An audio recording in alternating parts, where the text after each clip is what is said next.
very happy reminder. You recall we said that when we are in a healthy, whole, properly functioning state, that our state of mind alternates quite naturally, without any effort on our part, between practical thinking, which serves us in everyday affairs in the home or in the office, and between a state of awareness, of consciousness, in which there is no opposition, no conflict, and there's no you and I to be in conflict, to be in opposition with each other.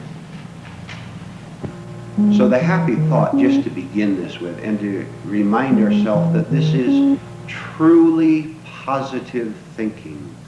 If you want to know what true positive thinking is, this is it, what we're covering here, because this is the way out. So when you're naturally alternating in these two states, you are never out of the world, the cosmic world, the right world, the true world. There's only one thing that separates us from where we should be, which is to be one with ourselves and therefore one with everything else, and that is negative thought. So what we're doing step by step is there are 24 hours in the day. Maybe when we first hear these things, we're in negative thought, perhaps the majority of time. Then we begin to understand that we are in negative thought and therefore working against ourselves. So maybe the first week or the first month we live in this proper world of proper alternation between consciousness and practical thought for just a few seconds. And gradually as we work, as we become more aware of the operation of our mind and can catch these negative thoughts as they come toward us a block away, more and more every day we know absolutely nothing. I don't like too much to use the word, but it sounds a little flowery, but let's do it anyway. Then you're in true contentment, true happiness, because there is nothing but this, and there is nothing in conflict. Again, to summarize, then we're going on to something else. When I am one with myself, which means I am not in negative thought at any time at all, or negative feelings at any time at all, I am in perfect harmony with the exterior world. Because, as you remember we said, there's really no difference in the exterior and the interior. They're both the same. So if you want to change your outer world, your relations with other people, when we change the inner world, the other changes effortlessly and automatically. We have nothing to do. So the world, people who do not know these things are always trying to let the outer change the inner. If I make more money, I'll be happy, which will never work, of course. We are doing the opposite. We're getting smart. We're working to change the inner, which will automatically change the outer. Then, because we don't have false values, whatever we have in the outer world, whether a lot of money or a little money, or a lot of friends or few friends, it has no meaning anymore, because there's no attachment to them. We're not attached to anything. We're simply one whole person. And that is what happiness is. The request was made last night that I use one of my books as the basis for some of these discussions and talks. So this morning, I'm going to use the Mystic Path to Cosmic Power as a different approach to read certain short thoughts. I see some of you have the paperback version. I don't think it will match the hardcover by page, but this is page 97 in the hardcover, which you can look up later if you want. But what I'm going to do is read, these are 20 short, fairly short points, read one by one, fairly short points, and then we'll have a brief discussion over them. And we will, at the end of each period, open the thing up to questions and answers and discussion. So, I'm going to read some short points and then we'll comment briefly on them. This is from the Mystic Path to Covenant. See how this connects with everything we've covered so far. When two people meet, the prize always goes to the one with the most self-insight. He will be calmer, more confident, more at ease with the other. That is obvious, is it not? Some of these I may not comment on, if it is clear enough, and I'm sure it is. But this second one, we will comment on. Never permit the behavior of other people to tell you how to feel. Never permit the behavior of other people to tell you how to feel. Have you been, by the way, we've been in this now for 2 or 3 days since Sunday.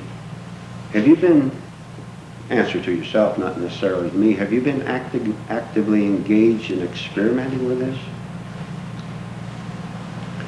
You've gone home to your family and to your friends, out down at the grocery market. Ask yourself whether you have permitted anything, especially something that is challenging to you, to tell you how to feel. It is really very simple. Remember the illustration of the, I'll change it just a little bit. Outside here are 50 leaves, dried leaves that have fallen off one of the trees, and a Denver wind comes up, and that wind tells every leaf where to go and how to feel. Scatters it in 10,000 directions. When we're not in one of these two states that we talked about before, everything and everybody tells us how to feel, because we're not living from ourselves. And we feel one thing one minute and another the next, and they might be in direct conflict and we don't even see. And one minute we think we like this person, the next minute we're resentful of them, or whatever it might be. The beauty of this whole system is we find out what it means to have authentic self-command. Self-command has nothing to do with being the president of your company. Has nothing to do with being the senator from this state. Has nothing to do with being the head of the family socially, a social family. Self-command has to do with you meeting the 50 events that you will meet when you go out this door, and simply being conscious of them happening without them taking you over to tell you how to feel. Have you ever tried this? The first step, of course, is to be aware when you meet. You stand at a bus station or a bus stop and someone starts to talk to you. You ever had this? People love to talk. They're lonely. They look for someone to talk to. You watch yourself the next time someone starts to talk to you like that, and watch your reaction to what they say. And there's about 20 things you can watch. For example, are you nervous because now your attention is divided? They have grabbed your attention. You have to watch for that bus or the schedule. You want to see what time it is. Then someone comes along and joins into it, and you start to get more nervous, and you're hiding your feelings from them because you don't want them to see how annoyed you are at them dividing your attention. This is great. We had a little discussion this morning at breakfast, 3 people, and we concluded, and of course it is true, the greater trouble you have from people, the happier condition you are in as a self-worker. The more people disturb you, which does not mean you go out and seek out disturbance, which is quite another thing. You have enough right where you are, right in your own home. Some of you are smiling. This is serious. This is the greatest condition, which is why You must never say, I'm going to change my home conditions, or by an exterior act. You're not going to change a thing. You stand there and watch yourself your attention being divided in 10 different ways by 10 different people. This is how you grow. And this is how you have authentic self-command. And this is how eventually no one will ever tell you how to feel. Then all kind of other remarkable things happen. All right, you do this to yourself, not to me, not publicly. I want you to think of someone, anyone, that you are a little bit fearful of. Now, you be honest about it. I don't mean physically, not necessarily anyway, but someone whom you are a little bit fearful of. You name it. You will find, as you work on these things, that will go absolutely away. The other person is not going to change his behavior toward you, not in all likelihood, because he's still asleep or she's still asleep. But you're going to just sit there very calmly and see the storm rage. Be right in the middle of the storm, and you won't be a part of it whatsoever. Because, among other things, you no longer want them to fulfill you, because you see they had nothing to give you and never could fulfill you. All they fulfill you. All they could do was distract you or myself from our loneliness, from our anxiety, from wondering what life is all about. We find out that they don't know the answers to begin with. They're just as confused as we are. So we launch out on our own with absolutely no one in the boat but ourselves out in the fog. Remember the illustration? We stay right into the middle of it. And when we have nothing but our pure anxiety, our pure insecurity, with no attempt to soften it, to relieve it, then, all right, again use the word, the miracle will happen. Something will crack. You will get a very strange feeling inside of you, something you've never felt before. This is the beginning of you being born again, according to the New Testament or anything else. Because you have dared not to relieve your loneliness, your anxiety, your pain. You stayed right with it. Never permit any human being on earth to comfort you. If they comfort you, you are lost for them. You'll never understand.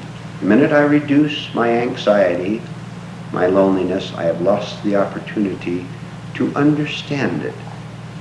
The reason for sticking with these negative states, loneliness, etc., is to understand it. And when you understand it thoroughly, you are free from it. And you'll then make all these other connections that we have made, how the mind works, how it divides itself, how it tries to escape in an opposite of the state that it is in. But when you have no opposite from the state that you are in, including suffering, then you understand suffering and then it vanishes. Whatever you don't run away from vanishes. But we run away so subtly, and we call it comfort, for example, and therefore we never understand. And therefore we have to keep coming back to sources of comfort, which should be in quote marks, because it's not comfort at all. So we become in command of our own feelings instead of the other person telling us how to feel. And then idols of all kind die. Whether it's a human being, you don't idolize anybody because you see the falsity of it. Then you're nice to everybody. If you have an idol, you will have an opposite. If you have an idol, you must have the enemy. If you have a God in small words, small g, if you have a God, you must have a devil. Both when God with a small g and the devil vanishes, then there is God with a capital G.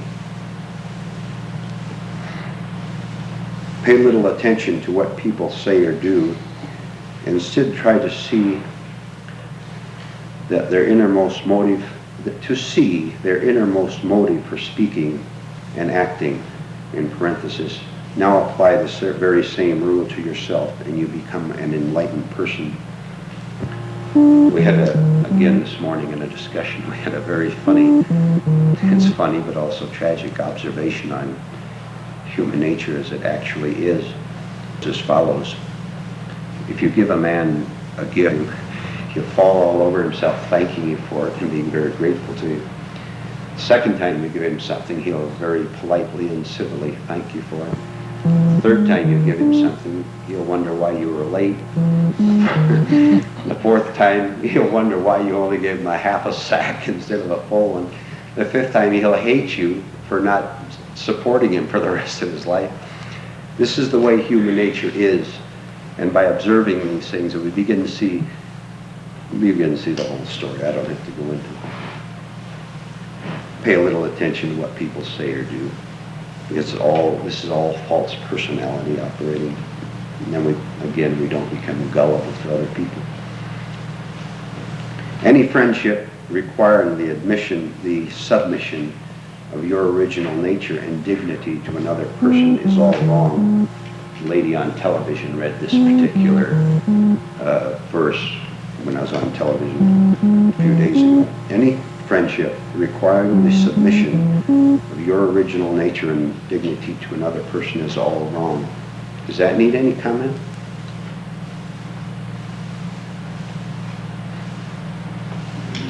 And when we are living from our original nature being that which all the heavy false overcoats have been removed, when we're living from that, we will not submit it. But this is a different kind of thing, different kind of dignity than what the world calls dignity. The world calls being dressed up in a nice pretty suit or a pretty party dress and the proper facial expression for the occasion. This is what the world calls dignity, which is simply a false front, right? We are self-dignified, which has no vanity in it. Then you wear older clothes, which are much more comfortable. Mystically speaking, there's no difference between you and another person. This is why we cannot hurt another without hurting ourselves, nor help another without helping ourselves. We covered this also in the past. If I have an image of being successful, in order to maintain this image, I have to find someone who is not what I call successful in order to maintain it. This is why I like you to be a failure, because unless you're a failure, I'm not a success. And then I'll say, let's help the poor failures and give them money and things like that, which is a part of the false image. When we are free of all unnecessary desires toward other people, we can never be deceived or hurt. This was covered about 15 minutes ago. When false desires for comfort, for fulfillment, for attention, simple attention from another person, when I've seen through the falsity of it, because I see it can do nothing for me, because I don't exist as I thought I did, they all fall away. And then you and I are in a right relationship with each other. We're not deceiving each other in order to subtly get something from each other, or not to cover up each other's loneliness. And then we're not in unconscious conflict with each other. And we're not afraid that the other person will leave us by simply walking away physically, or by death, or by any other separation. Because if I'm getting something from a friend and I like what I'm getting, I'm living in time. And therefore I will want this to continue, because this is what is continuing my sense of self, of comfort. When I'm no longer living in time, which we went into, then right now is all that counts. Then the past comfort, which was not comfort anyway, no longer exists for me. And I'm not in anxiety toward the future, because when I cancel the past, I also cancel the future. And I'm right now. You take a giant step towards psychological maturity when you refuse to angrily defend yourself against unjust slander. For one thing, resistance disturbs your own peace of mind. Let me repeat the first part of that. You take a giant step towards psychological maturity when you refuse to angrily defend yourself. Have you ever studied, among the hundreds of other things that we've studied, the idea of self-defense? All right. As another work project.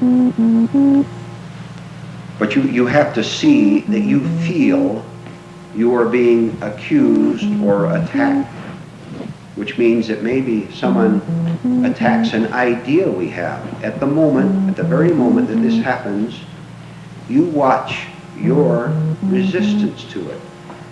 And you'll see that maybe you feel, not a big thing, maybe a very small thing. You will feel a little bit of anxiety.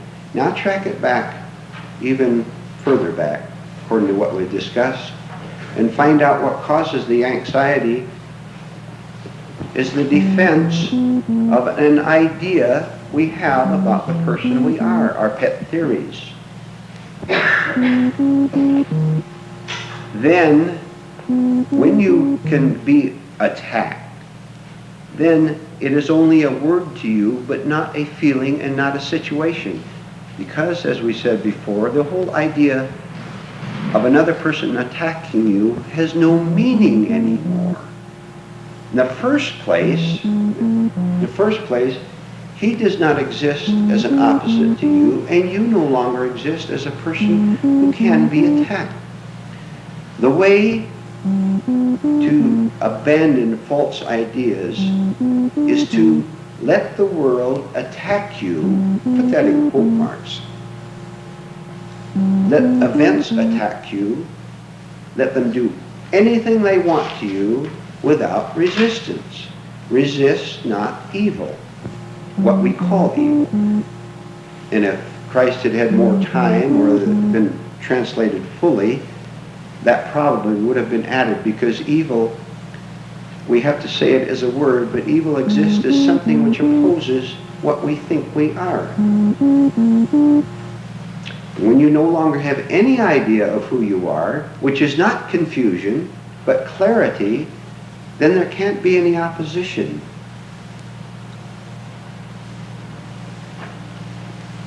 Maybe we can pick that up in questions and answers. Try not defending yourself against anything at all. See what happens. Try it sometime.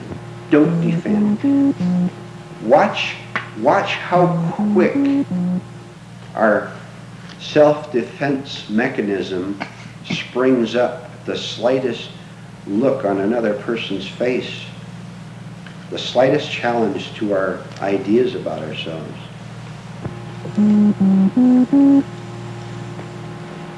This is why, as we grow, arguments on any level at all grow less and less and less and finally disappear. When you have no need to prove yourself, you never argue. You discuss, and it might be spirited sometimes. We have some spirited discussions here, but that is not argument, because we're not trying to prove a position. When you have no position, you don't have to defend it. But this is very frightening to people to say you must have no position. You see why? If you have no position, then you have everything. If you have a position, you have a partial view of the whole world, and the other part will seem to attack it. When you speak of position, you mean a section or position there. You You mean a stand or an attitude? Right, exactly. An idea in the mind about what is right as far as you're concerned. Apply this to the past, and never defend yourself. I've gone a good deal into something because I know how these things operate. I've gone a good deal into the idea of past blunders, past mistakes, past foolishness, because we're all involved in it. See? Do not defend yourself against that foolish thing you did 25 years ago. Don't defend yourself, because this is still an attempt to hold on to, well, I was right and he was wrong. See? Now you're still trapped by time. When you don't exist anymore, you'll see the whole thing. Then you will exist in a new way, the totally new way we're talking about. You understand others to the exact degree that you really understand yourself. Work for more self-knowledge. This is very important. Just stop for a minute and think about that. You understand others to the exact degree that you understand yourself, that you truly understand yourself. And among the many, many shallow statements we hear out in the world, and you've probably heard it many times, oh, I understand myself perfectly. When a person says this, what he usually means is that he understands his surface habits. He likes to go for drives on Sunday instead of watching television, or he likes certain kind of food in preference to another, or he likes a certain suit or dress. All these are surface habits which have nothing to do with authentic self-knowledge. We cease to be victims of other people as we cease to be victims of our own illusions, which is the same thing as what this was saying. I'll read just one more, then we'll open it up to discussion. Do not be afraid to fully experience everything that happens to you in your human relations, especially the pains and disappointments. Do this and everything becomes clear at last. We have a deep fear of experiencing anything new, because even our negative emotions become quite comfortable. Therefore, in the family, if you criticize me, I feel very comfortable at returning criticism of you. Yes, I may have done that, but look what you did yesterday. This is very comfortable. I'm very familiar with it. I've been doing it all my life. And it's very frightening for most people to say, I'm not going to do that anymore because this is the familiar, this is the mechanical, and this is what keeps me miserable, defending myself. Instead, I'm going to experience something completely new. Now, what would be the new? To summarize, the new would be to refuse to defend myself when you accuse me of something. This would be a new experience, and a very shaking one, because I think I have something to protect, and I feel as if you're destroying this precious little me, which I don't know is a hoax from beginning to end, because I've never examined it. I think I'm protecting gold and I'm protecting trash, but I've never looked to see that it's trash. The very fact that I defend ought to be a first clue to me to see, because when I defend, you understand, I get tense, and I look at you a little out of the corner of your eye, and I'm frightened. And if I could observe my state right then, I would see how I'm hurting myself. I'm suffering. But we don't stop to do that. Instead, automatically, quickly, without thinking, we go into the old habitual response of self-defense, which is exactly what strengthens it. And so in people, instead of people destroying the images, they strengthen them and continue to suffer. Let's open it up to questions and comments. Can you tell what stage you're coaching by how you're dreaming? How you're dreaming? Yeah, in one way, yes. Dreams become less agitated to the same degree that your daily daydreams become less agitated. For example, during the day, if you're watchful, you can see your imagination carrying you away. You have an unhappy incident, and right after that, you go into negative imagination about it for an hour or a half hour, and you don't know you're washing the dishes because you're all taken up with this. And all of a sudden you say, hey, the dishes are done. You weren't aware you were taken away. As you're working, then your dreams change too because your mind is changing.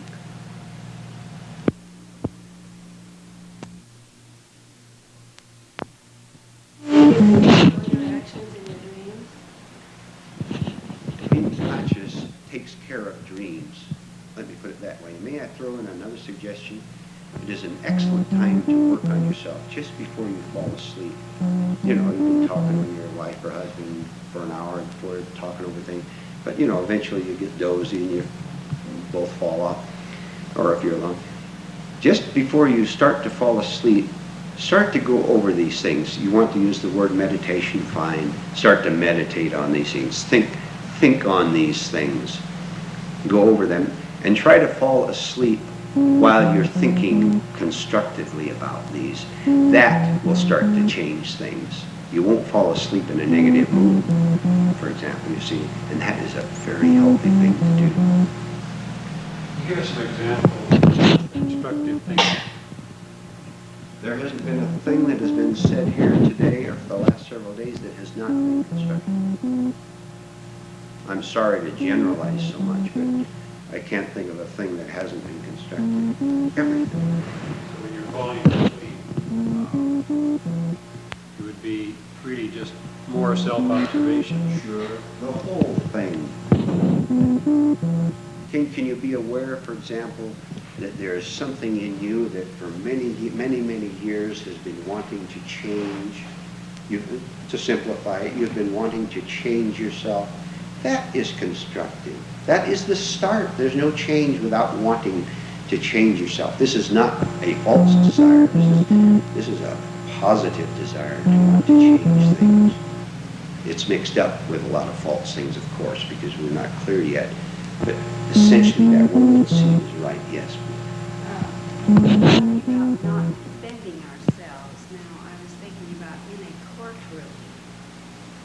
If you were accused of something and you were taken to court, appeared there, and you didn't defend yourself or didn't ask to be defended, I think it would be a heyday for the accuser. Is that All right. not what you're talking about? No, I understand perfectly.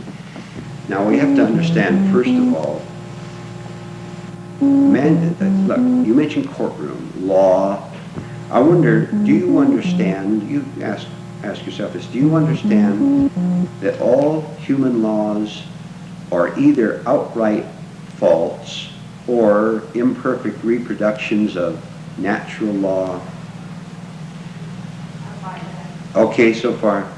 So be very careful. When you think of human laws in a courtroom and all that, remember there's something far higher than that, and we can't mix our levels. If we mix our levels, we'll get confused. When you start to change inwardly, you will understand everything about human laws, and you see how idiotic a lot of them are. For example, laws which are supposed to make people better human beings. It can have absolutely no effect on them. You can't compel morality, for example, but people don't know that. This is an entirely different level. And you can't apply these laws because you're in a courtroom of hypnotized human beings. Sunday we'll go into that in detail. We're talking about psychological defense, you see. And when you understand this, you will know how to behave in every situation you're in, including a courtroom. And I will guarantee you, you'll be in there a lot less than otherwise. May I make a generalization?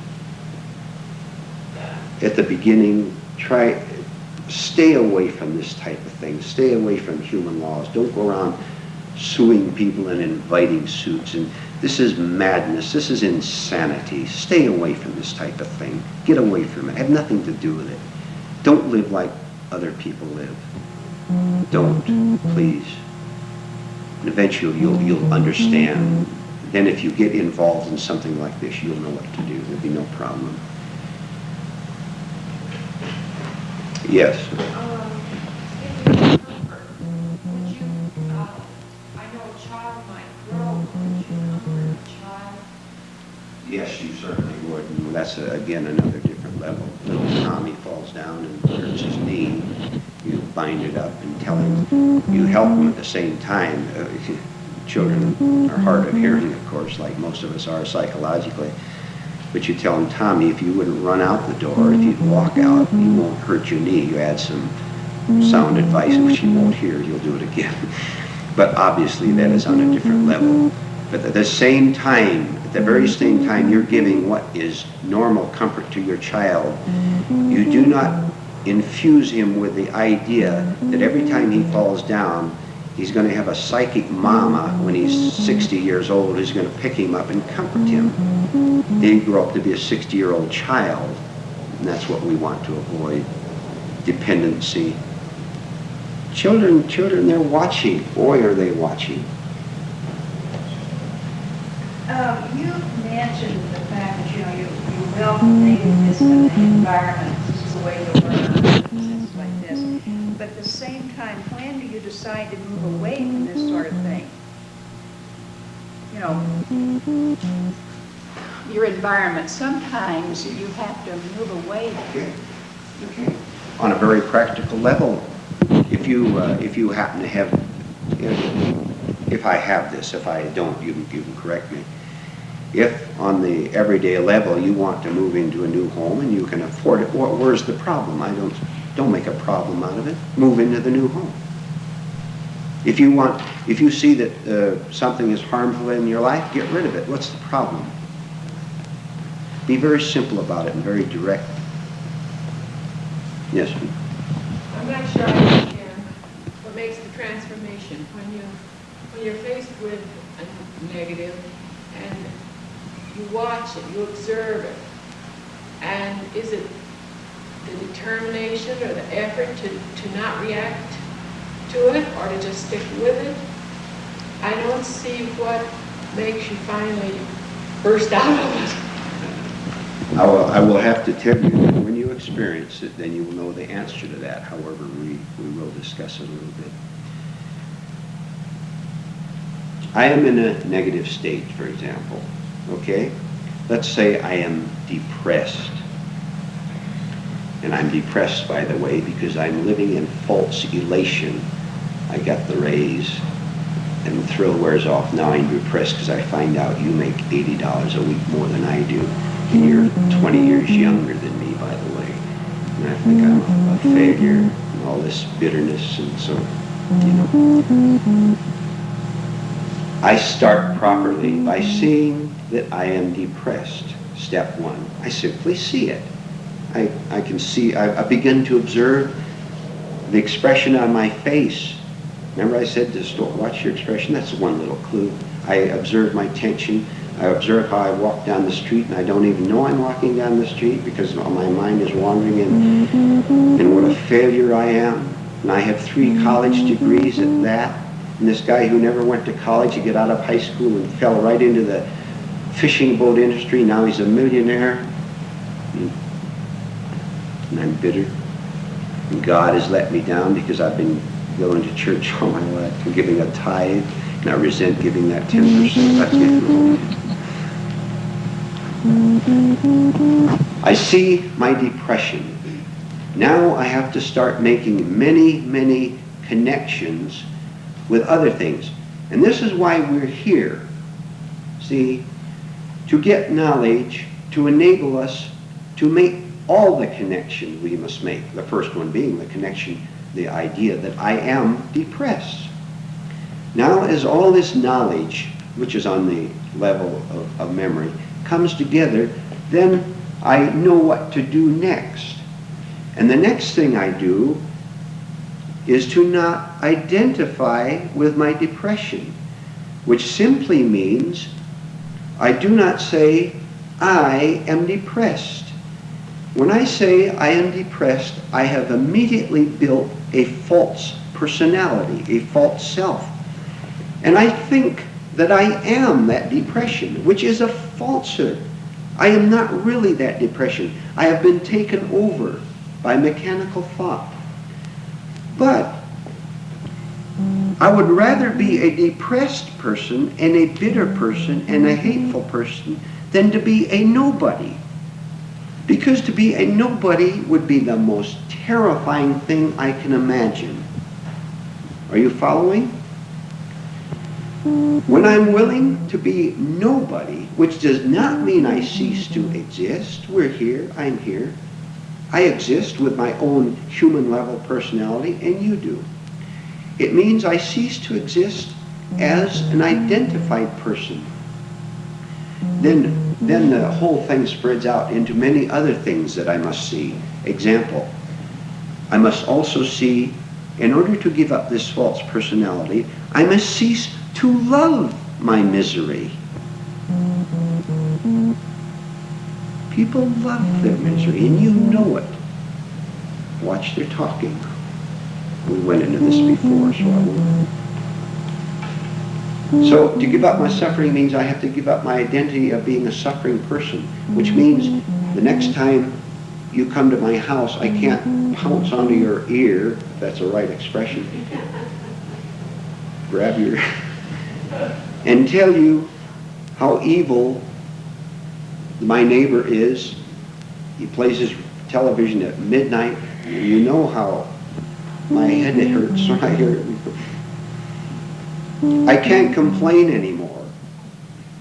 And I have nothing to blab about. My whole life has been filled with complaining about how badly you treat me.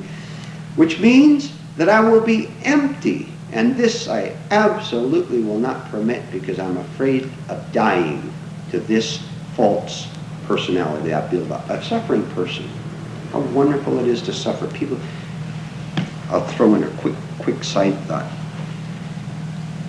People unconsciously invite the persecution that is in their lives, because the persecution gives them an identity of being a persecuted person.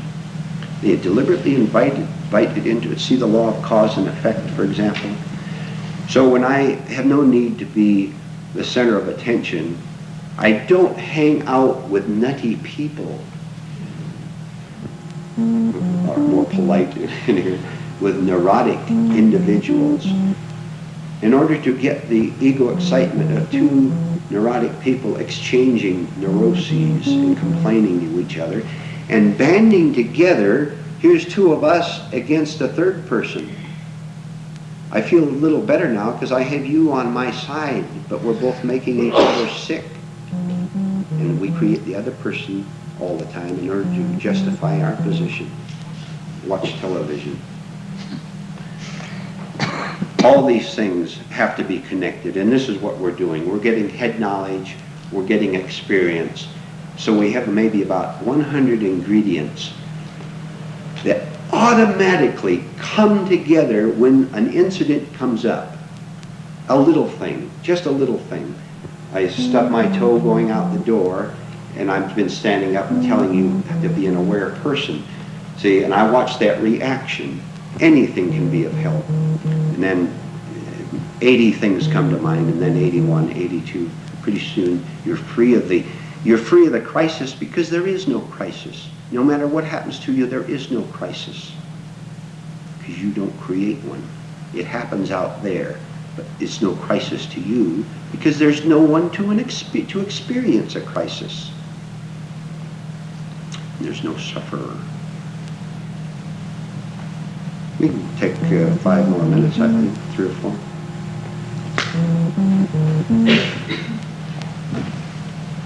Well, I don't want to back up, but do you think you would grow more without a mate? Without a what? Without a mate, being married? Or do you reach the point? Did you ask whether you could grow more without being married? No, forget all this. Look, wherever you are, you work right there. You forget everything. You forget your business success or failure, your marriage or none. Don't you dare change anything. on your level. You remember we again said, you can take a person out of his circumstance, put him in a new circumstance, and in 3 days he'll have recreated that very same circumstance. Forget that and work right where you are. And the worse position you are, the happier I am for you, because you have more to work with. I pick up a book and exercise my muscles with a book. I don't get any growth at all in my muscles, but if I pick up 10 books, much heavier, I will grow, I'll get strong. So the more opposition you have, the faster you're going to grow. And then eventually, you see what happens? The whole thing collapses, all opposition vanishes. But you're using the devil to conquer the devil. Then he goes away. He's gone? Yes. I was going to ask you, you mentioned success a little earlier, and maybe you're going to discuss this in more depth later, but what, just briefly, is success now in the program? All right, let's get our levels divided again, artificially divided, because there's only one thing, one whole. May I ask you, since this is open discussion, how do you define success? I have no good definition of it. First thing that comes to mind is perhaps material things, I think that's a common. All right, very, very brief definition. The world has one idea of what success is. Very commonly, it's money, it's prestige, it's power, it's public prominence, it's being elected head of the fraternal order of whatever it is, or it's being popular, or it's being a person with a comfortable home life, family life.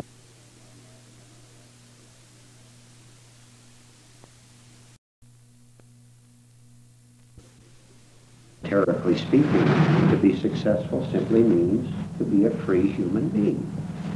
Then the exterior has no effect on it whatsoever, because you're not putting a label on it on the outside and living by that label.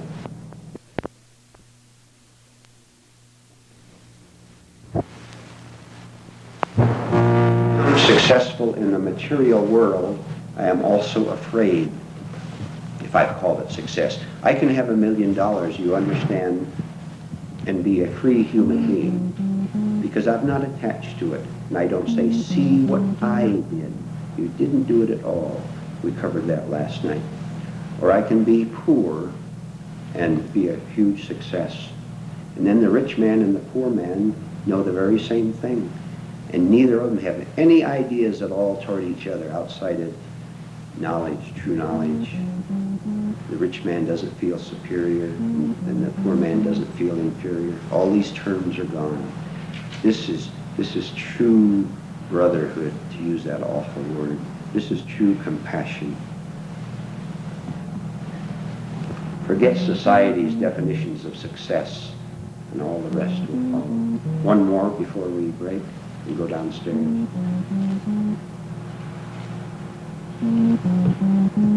To go back to the previous question, back to the room, how did Jesus see himself as an unmarried person? And he said, for people in his understanding, if you can take it, take it. Right. For the sake of the kingdom. Right. The higher you go, the more things on this level you're willing to give up, because they're not giving you satisfaction.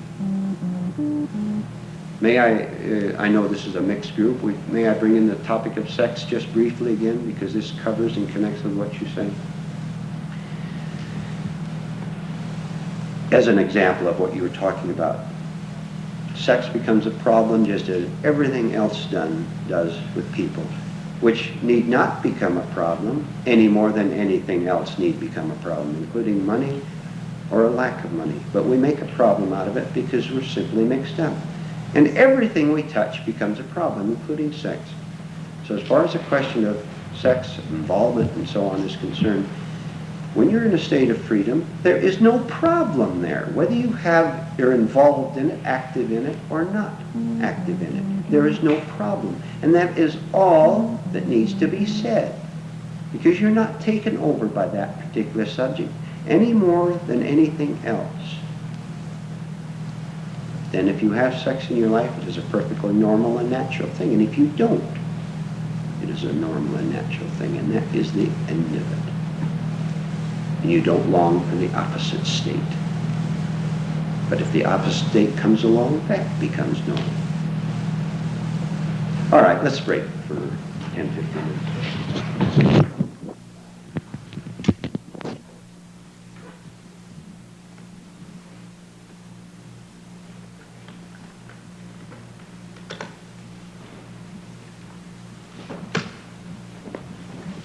Two short anecdotes from history, which I don't think will require much comment, but I think you'll find interesting. True life experience. Socrates was walking down the street of Athens one day and with some friends, and a nobleman, one of the Greek noblemen, approached them, and as was customary and is customary, Socrates waved to him, or gave the wave of hello, however they did it in those days. And the nobleman ignored him and didn't wave back, which upset the friends of Socrates who were walking alongside him, and told Socrates that the man was very rude and disrespectful, and were upset at him for not returning Socrates' greeting. So Socrates used that opportunity to give him a little lesson. He said, if you saw another man in poorer clothing than you wouldn't criticize him for it, would you? So why should you criticize a man with poorer manners than you have? Anecdote 2.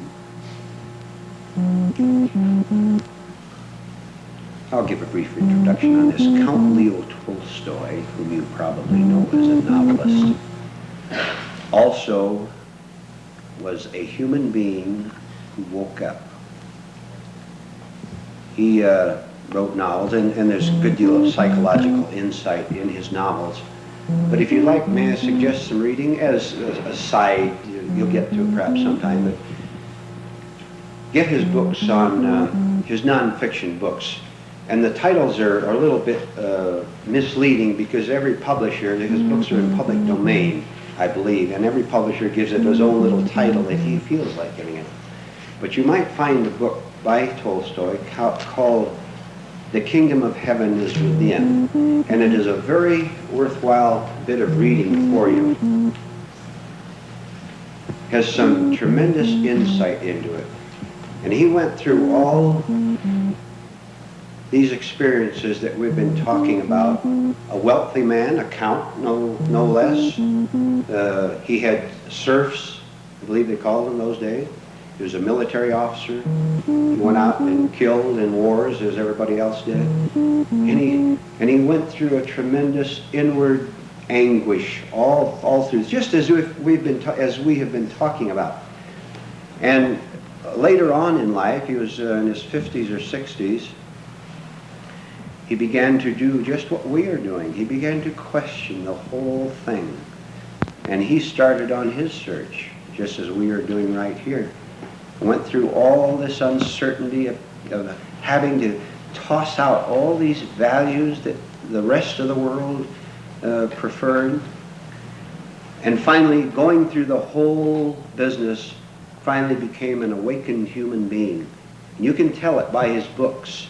You can't miss it if you understand anything at all by the way he describes things.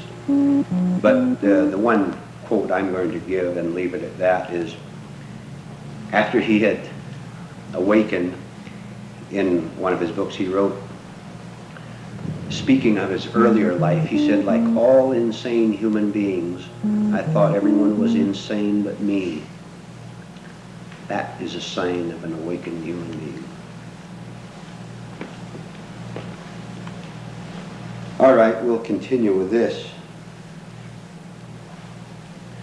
When we are free of all unnecessary desires toward other people, we can never be deceived or hurt, because we're not trading counterfeit money. Human beings are trading counterfeit money in marriage, in friendships, in politics, in international relations, trading counterfeit money. Both of them passing it off, thinking they're giving something real and getting something real, which is self-deception. We're way above this. When I no longer deceive myself about anything, you cannot deceive me, and vice versa.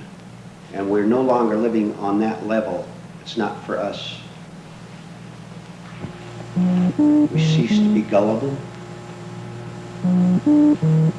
Even little things, even practical daily things. Imagine every one of you takes such a common thing as some of the pressure sales techniques that are given to you to try to make you feel guilty in order to give money to charity. This is all slanted to make you feel guilty, to make you feel as if you're responsible. If you don't give to this or that organization, it will collapse. You are responsible. This is an attempt to make you feel guilty, an attempt to rope you in. Don't believe it. Don't believe sob stories. A person with a sob story, it is his responsibility to get rid of that sob story in his life if he has one, not yours, which is not harshness but is understanding. Then you don't have false guilt, and you don't have false responsibility. It's like a load of bricks falling off your back.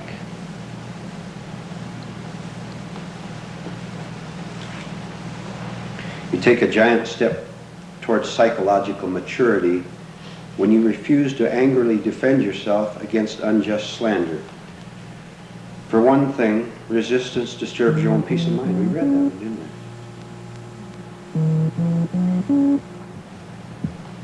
The individual who really I'm having a little trouble reading, excuse me. The individual who really knows what it means to love has no anxiety when his love is, is rejected. Authentic love, of course, does not ask anything in return. I'm not giving you soft talk. Very often we take these things, such as love is universal and all that, and take it as a dreamy metaphysical idea. It is a fact. When you love someone, there is no demand. There is understanding. Because you're not divided from that person. And because you have seen, for example, your own suffering, your own pain and anxiety, and have come out on the other side of it, then you understand the suffering of that person. It's a remarkable experience. You do this the next time someone becomes angry, upset, hostile toward you in any way. It'll happen, you know that. You look at that person, look at yourself first, that you don't fall into an automatic negative reaction. Remember we said we have to watch it while it's starting to take us over and we stop it? And if you catch yourself responding in kind, hidden of course, we rarely show it out, it's always hidden from ourselves and from them because we have images we want to protect. If you catch yourself responding in kind to his anger, here's one technique you can do. You look at that person with the anger on his face, and you see him, instead of being an angry person, which he is, of course, but you see him as someone who is suffering terribly, which he is. When you or I are angry, we're suffering terribly, but we don't know what to do. We're finding out what to do. This person does not know any response, any protection at all, except to become angry, because this anger seems to protect him. See, remember we said he's protecting all these ideas and images, and he doesn't know these things. So love is simply to understand that this person is suffering. And the reason we can do that is because we have first seen our own suffering and have showed, see, this is true morality, true conscience. We have showed the same kindness first toward ourselves and have come out on the other side. And now we can extend it to that other person. And this completely cancels out all self-righteousness, all that I am better than you. Most human sympathy is simply a sense of superiority, false emotion. You're the sufferer. See how wonderful I am to love suffering humanity, this is all a sick response. Only the person who has gone through his own suffering, his own anger, can look out and not respond in kind, and therefore be an authentic compassion. But since most people do not live this way, nothing is going to change. You're still going to have hungry, starving kids and still having wars go on, because humanity would rather be insane than awake. It's as simple as that. And they have no conscience toward these kids who are hungry, or the older people who are hungry. Man does not have a conscience or the slightest thing approaching it. We're approaching true conscience by dying to our falseness. It's for a replacement. Such action prevents you from examining your heartache and breaking free of it. We discussed that. Refusing comfort.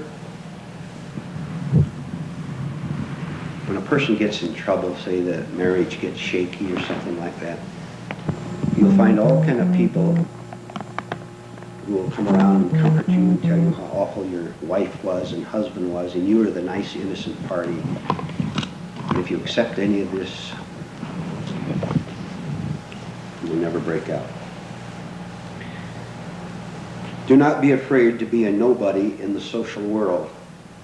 This is a deeper and richer truth than appears on the surface.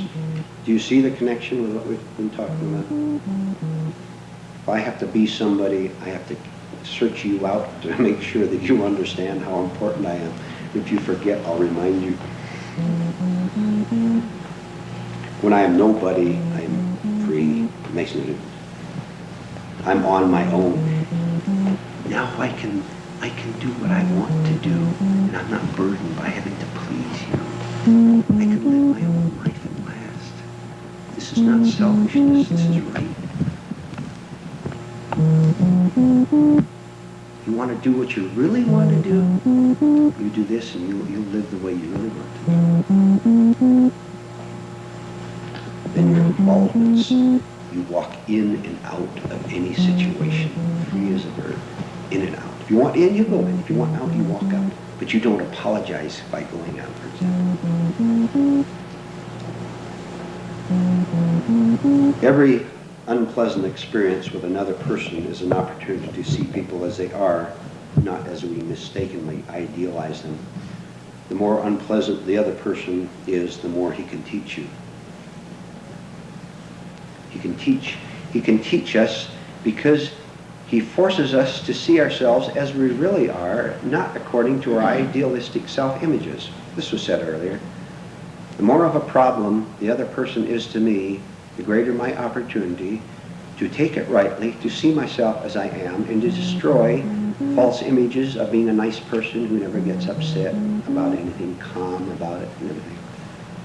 I was sitting in a room with a man, this has been many years ago, and he was sitting on the couch, and I could just see his self-image talking endlessly. And among the other things, you'd be able to hear false personality talk, self-image talk. You can do it already. But he was sitting there and he was telling everybody in a very dramatic voice, I'm a very calm, pleasant person. I never raise my voice against anyone. You could just as solid as that wall, you could see false personality talking through that person. And he ended up an alcoholic and died from drinking some cooking fluid. No, the tragedy is there, you see, because he was living in self-division.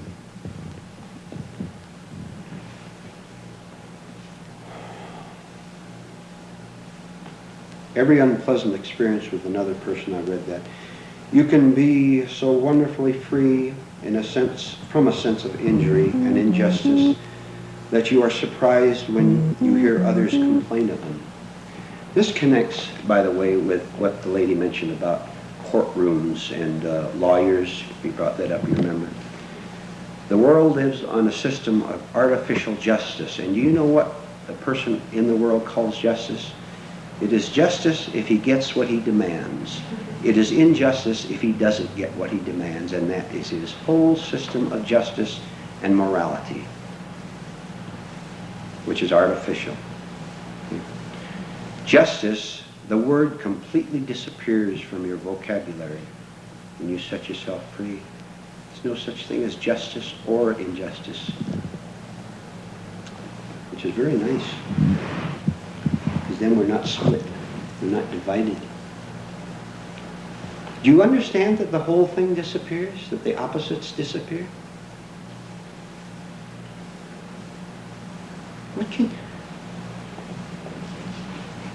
What can you give me? What can I give you? Knowledge is one thing. We're not talking about that.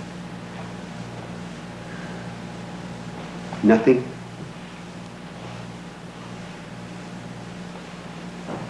You can be excuse me.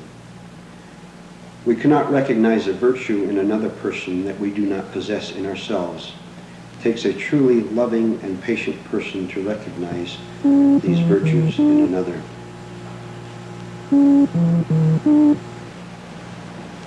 If I have an image of being a pleasant person, I will project this image onto you, because all I know is an image, an imagination of being a pleasant person, which means I now must do a lot of little things that I really don't want to do in order to maintain this image, like drive your children to school and things like that, which I really don't want to do. I have my own life, I have my own thing I want to do. But in order to preserve this image, I do these little things, which is just one of the bad features of it. But I will also, do you wish to pause on this? I will also project this image onto you and attribute you to being a pleasant person. So now we're in double deception. And we drain each other all day long. But when I'm not living from any image at all, you are not living from any image at all, now we're truly pleasant to each other and in a right relationship. Do not mistake desire for love. Desire leaves home in a frantic search for one gratification after another. Love is at home with itself. The first sentence again. Do not mistake desire for love, which is what most human relationships are built on. I desire you to make me feel secure, but that is not love. Because I will turn right around and have quite a different attitude toward you if you leave me. And I'll be possessive of you and jealous. Because you have given me my sense of, quote marks, security.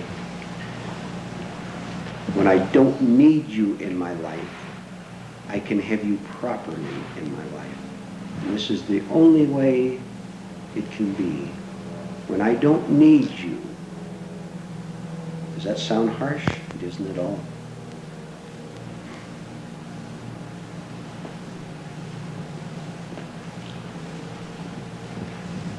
There are parts of you that want the loving life and parts of you that do not, because we're self-divided and we have some little parts of us that want the truth and other parts don't want it because they're a threat to its false hold over us.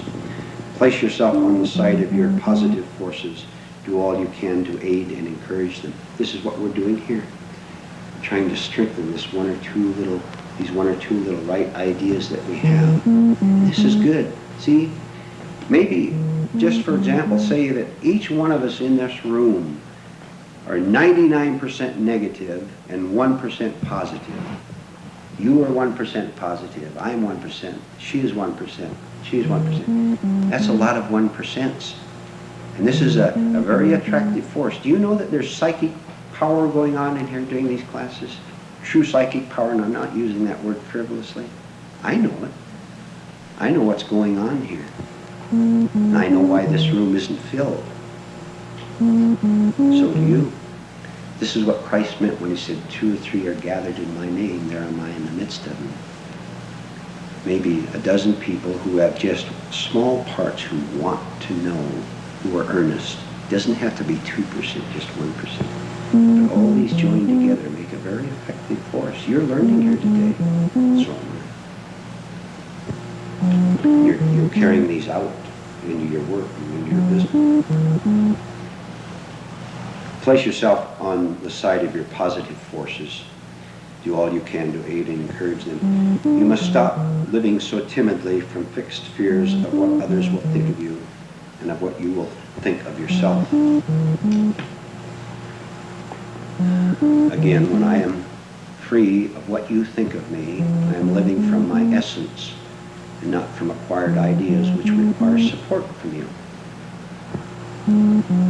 Now we really like each other.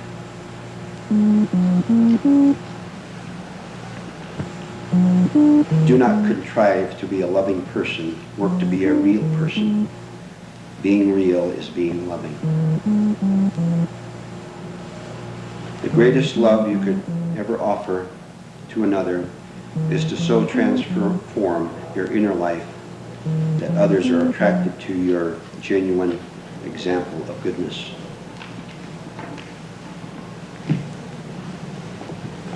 When you and I were down having coffee together, or just discussing things now, there are words on the surface of things, and there are facial expressions that we're exchanging with each other.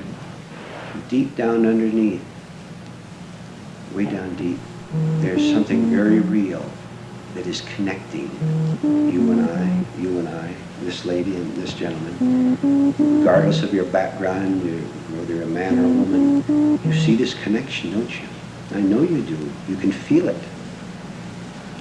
This is what is real. And this is just the beginning, believe me. It's a bare beginning. You wait and see what happens to you if you work real hard on these things over the weeks and over the months. And all the time you will know there's nobody to talk to except other people who are interested in these things. But that's enough. And that's nice. That's real fun. This is great fun. All right. Do we have questions and comments? We have a while.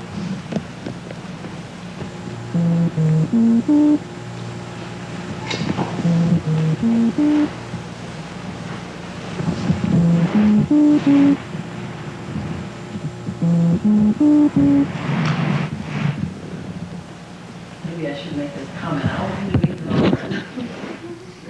But when you're talking about opposites, this is the idea I have, and maybe this is the idea that you're trying to give to her, maybe it's different. But I feel that there are no opposites. This is part of one, and the opposite, there are different degrees of the same thing. Now, is this what you mean when you say opposite? The opposites are good. There really is only one thing, one whole, correct, capital WH, one whole universe, one whole unified person. The opposites, a simplified explanation. In nature, the opposites are natural. Outgoing tide, incoming tide, night, day, male, female. All these are natural opposites, and these are not a problem to us. This is nature, the way she operates, okay. But in the mind, on one level, again, it's not wrong to choose to make a choice between everyday things, whether I will do this or do that. That's not. Psychological opposites do not really exist as far as our identity is concerned, which means we are not in reality split. See, in reality, we are not split, but we appear to be, and there are outward expressions of this false belief, this imagination, this delusion, this illusion that we're split, which expresses itself out in the world.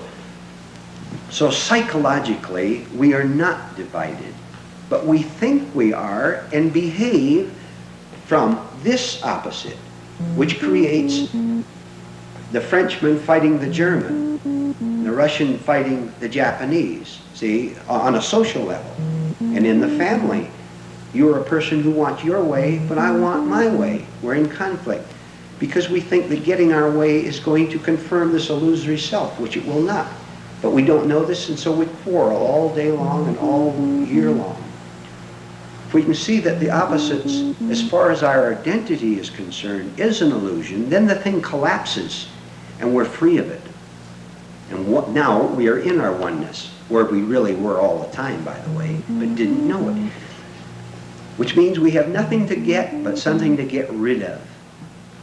Mainly the nonsense that we are split, illusion, false belief. Now, also in talking about getting rid of your false self, all this is saying, if I understand this correctly, is you're releasing subconscious conditionings, correct? Yes, subconscious, releasing subconscious conditioning, did you say?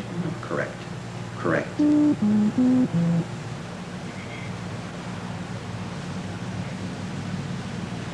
I am very impressed with your earlier this morning of going through our apprehensions, our anxieties, and fears of different types until we're able to understand them so that we no longer have them. And having been a registered nurse for many years and working in various hospitals, particularly psychiatric hospitals, I have found that we won't even allow our patients to become apprehensive, before we pop the tranquilizer to them, Yes.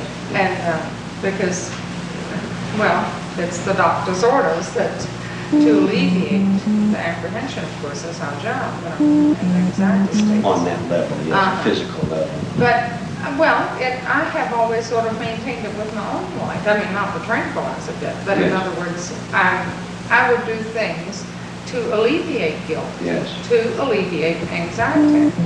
And now this morning I was telling your friend that, I feel that this is so tremendous because it's just a period now of going through this, being able to understand it.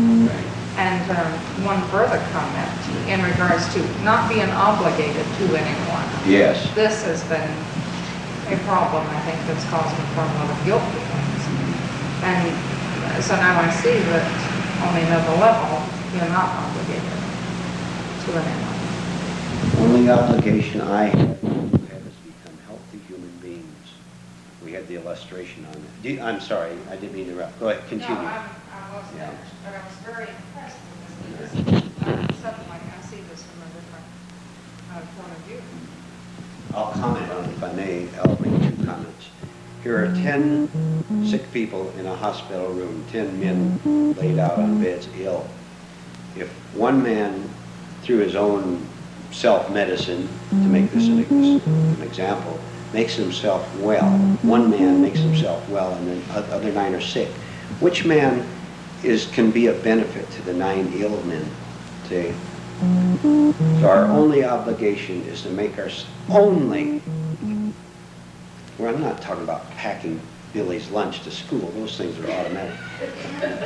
Our only obligation is to become healthy, sane human beings. Then you don't have to do anything else with your husband or your wife or your relatives. And you better not. You be whole. Then you will know whether they want to hear 1 ounce of what you found out, and they won't. I will tell you, they won't. 1 in a million. Leave the door open a little bit.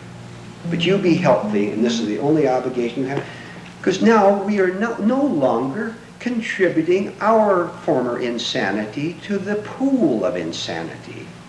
We have withdrawn 1/1,000,000th of 1/10 of 1% from it. See? Our only obligation, don't you dare let people make you feel guilty about anything. Start to recognize their techniques. You owe me something. They'll take what you will give to them and run off and laugh at you for being a sucker. They will, because this is their level. They're on the level where they must get from people. Get and run, get and run. Look at it in male-female relations, all the heartaches.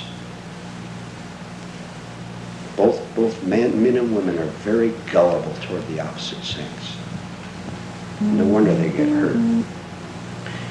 I'll finish the other example, what you mentioned. Yes, the path to heaven runs straight through the center of hell. Okay? Yes. It was recently reported in one of the Denver papers that at the International Convention of Psychiatrists in Austria very recently, Dr. Freud's daughter spoke, and one of the points made, a significant point, was that while there are problems between the schools of psychiatry, it's very evident that no one really wants to handle the problem of anxiety and specifically anger. It's as touchy a subject, even in psychiatry, on the personal level or the international level, as sex has been in the last 20 years or so.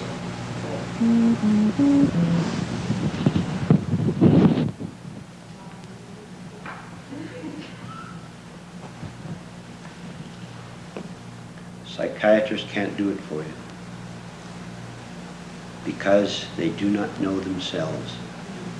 They really do not know.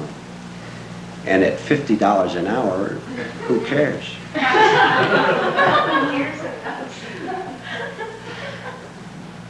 Yes. What is in your book, Pathways to Perfect Living? I don't see why you cover anything more than mistakes. So maybe you could, I know you could say more. I'd like to know what you cover. There are endless ways of describing the truth. Through straight narration, if I'm answering your question, if I haven't repeatedly, there are endless ways which you can describe the truth. This building, I can describe it one time by its color. It's white and it's gray on the inside. Next time I can describe its size. Next time I can describe how many people it'll hold. Same way with any truth.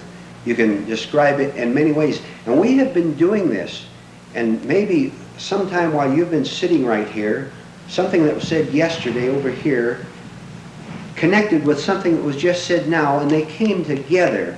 And now you have two pieces of the jigsaw puzzle that fit together. Then tomorrow something will be said up here that maybe connect with something that's scattered over here. So it's really, you're not describing a new truth, obviously, because we've said many things in repetition here, but they've been said in different ways and applied at one time to a human situation, the next time to a circumstance, an event. So you simply say the same thing in different ways with new approaches, different words sometimes. So it is actually possibly covering the same material in a different way from your mystic path. Yes, there's no way you can invent a new truth. You can approach it different. And the variety is much more than you might imagine, because people are different and they do have different conditionings. For example, this business of organized religion, I bring this out quite a bit in my books in parable form. In fact, Mystic Pathway starts with a story about a bunch of sick people in the desert, and the great physician comes along and gives them the medicine, and then the physician goes away and they take the medicine, and instead of drinking it, they start to fight over who gets to be the keeper of it and gets to be the boss of the new church. So they have a big fight, and nobody ever actually drinks the medicine. And finally, one or two people actually drink the medicine and become healthy. Of course, Christ was the central figure, the great physician, you understand, but it could be any teacher at all. So there are endless ways, and I if I may mention what I stress in my books, the single most important thing, and you've seen this in these classes, the single most important step, and it must be the first step, is to see myself as I really am, not as I like to picture myself in daydreams, as being nice and sweet and kind and all that. And if I can take a quick glance and be just a little bit scared, that's good. And I'll turn away real quick, because I've never done this before. I'll take another quick glance, and that scares me, but I've made a little progress already. Then, as the lady over here asked, once we see these things, we can put the whole business together and know exactly what to do. But to see my actual condition as it is, especially self-images, is the first and the only start. There's no other start. If we start on the false foundation, for example, false positive thinking, mechanical repetition of thoughts. We've described true positive thinking as anything that's simply a fact, anything that is right, anything that is true.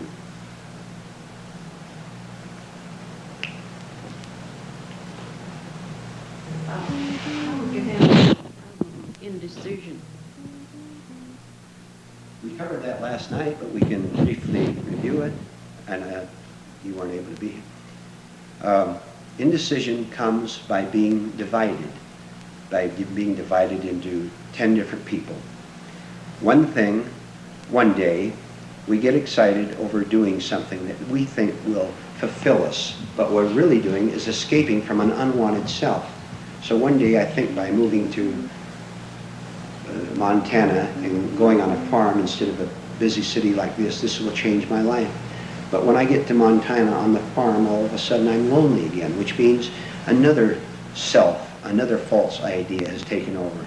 So next time I want to do something else that I think will satisfy me. And all this is illusion because I'm divided into all these conflicting parts, none of whom, of course, can fulfill me. When I begin to observe that when I get to Montana, I'm just as miserable as I was before, I'm beginning to see self-division. Remember, I just said to see the state we're in, this is one of them. To see that I am divided into not just 3 people, but maybe 20 people. And it switches bang just like that. But I never notice it because I've never observed myself. So a decision is really no decision at all. It's a compulsion. I'm carried away by this so-called decision. It's not a conscious thing in me. I'm simply carried away as if I fell into the river and the flood carried me away. So I find myself somewhere else and I think, I made the decision. This is my neurosis making a decision. I'm its slave. On the everyday level, I make decisions about where I want to go for lunch today. All right? No problem. I go to this place or that way. But no decisions are necessary to a whole, completed mind, because there is nothing to get and attempt to fulfill me. I don't need compulsively to get married or to get unmarried. I don't need compulsively to join that club, because I'm free of the illusion that joining that club and having all these happy people around me is going to make me feel better and not so lonely, because I live all alone and I'm lonely. And I see through all my escapes, and I stay right with my pain, my suffering. I go through the center of hell by remaining with it. I will come out on the other side. The minute I try to relieve the pain, I'm off onto another, what I call decision. Well, I decided to change my employment, and I'm much happier than I was before. I'm telling you a fib, see? I'm deceiving myself. When I don't escape from anything and am left with my pain, then I begin to understand it. Then no decisions of a psychological nature are necessary, and I'm no longer in conflict. Or, rather, because I'm no longer in conflict, I no longer need to make decisions. A man who has just had a good dinner doesn't have to decide whether he wants green salad or a red salad. He's already had dinner.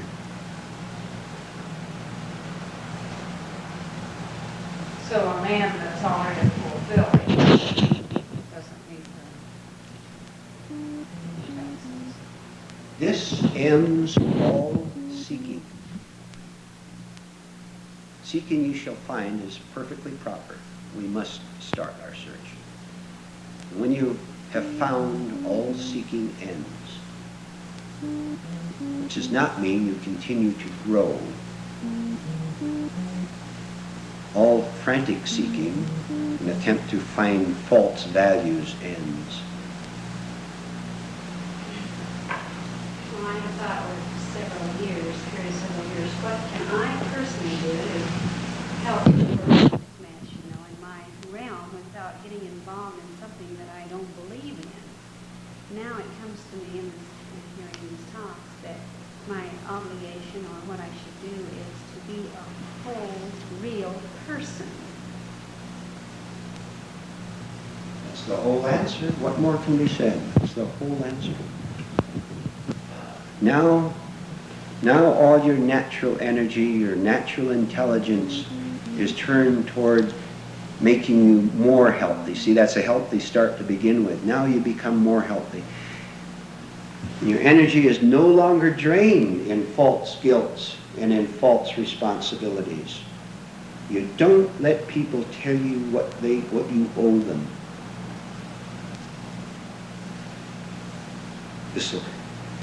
When you start to break away from something like this, the devils of guilt attack you left and right. They make you feel awful. They make you feel like a terrible person. Defy them. You defy them.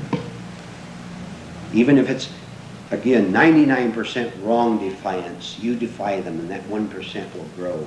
You'll come out on the other side. And you know, when you see other people, yourself in an entirely different way, as you do, not through images and not through thought.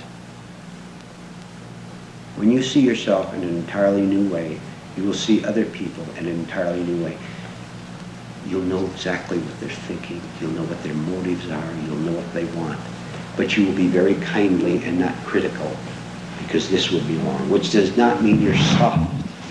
Christ was the most powerful man on earth in his day, the opposite of being soft, because there was no compromise. But this is not real harshness, you understand.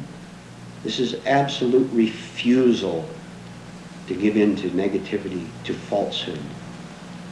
And so you will become, at the same time, because we have to use words, when you come out on the other side of this, you'll become enormously powerful and strong, and at exactly the same time very soft and compassionate. At the same time.